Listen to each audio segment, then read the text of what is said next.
معنا لاعبتين من منتخب عصبة تافيلات درعا. تقدروا تقدموا لنا. شيماء بلدي، ابتسام ابويا، جينا من مدينه رشيديه كنمثلوا عصبه درعا تافيلات. كتواجدوا اليوم في إثران مناسبة البطولة ألعاب الشباب أولمبياد الشباب مستقبل بمدينة إفران. اليوم كتلعبوا واحد الرياضة كتختلف على ديك الرياضة اللي مولفين كتلعبوها في النوادي ديالكم، كرة السلة، طروا وطروا.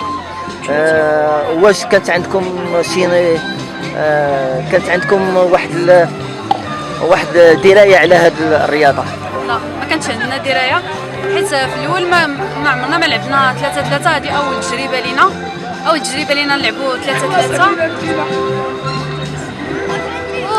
الحمد لله تلاقينا مع فرق مزيانين في المستوى، كنتمناو نتعلموا منهم ونستافدوا اكثر، حيت هذه اول تجربه، كنتمناو تعاود مره اخرى ان شاء الله.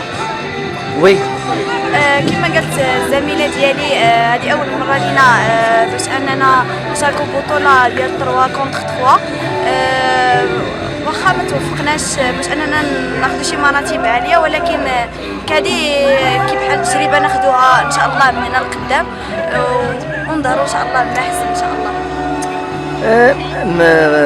من اللي جيتوا واش كنتو درتوا شي حصه تدريبيه على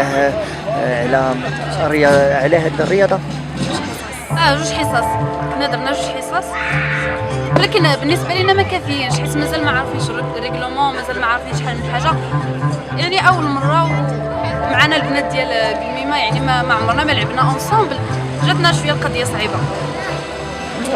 فاش كنقولوا الرشيديه كنقولوا كره السله. منين جايه؟ علاش بالضبط كره السله؟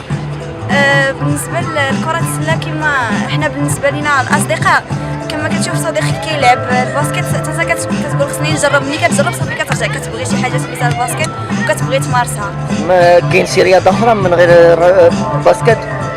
لان حضرنا عندكم تما الرشيديه وقول ميمه نهايه البطوله المغربيه واحد عامين هذه. الهادو والريفي، القرصطولي، بزاف ديال الشباب من مدينه الرشيديه كيمارسوا تقريبا جميع انواع ديال الرياضات. كنتمناو ما نكونوش حشمنا بمدينه الرشيديه، لان المستوى ديالها عالي في كره السله.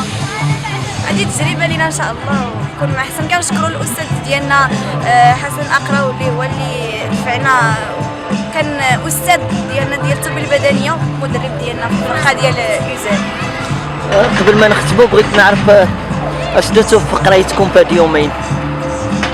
صعيبه شويه، يعني حنا قرايتنا خصنا اننا دايرين واحد الشعبه صعيبه شويه، شعبه تقنيه، وخصنا نعاودوا ان شاء الله الحصص ونحاول ما امكن اننا نعاودوا الحصص ديالنا مع الاساتذه ديالنا، ونستمروا مع الزملاء ديالنا عادي. القرايه هي كل شيء، اول حاجه القرايه هي كل شيء اولا. الامنيه ديالكم غتستمروا في كره السله؟ كنتمناو نديروا داكشي اللي كيعجبنا، في نفس الوقت نديروا شي مهنه اللي كتناسب القرايه ديالنا، يعني نلعبوا كره السله ونوصلوا مستويات عاليه، وفي نفس الوقت نديروا داكشي اللي خص يكون واحد التوازن ما بين الدراسه اللي هي طبيعه الحال هي مهمه في حياتنا، وشي حاجه سميتها الرياضه اللي هي راه كنبغيوها كهوايه وصافي. الرشيديه قول ميمه؟ لا، جوجكم رشيديه. الفئات الصغرى واش كاين ممارسه بزاف ديال البنات عندكم؟ فتيات والميني باسكيت كاينين. شكرا عليكم.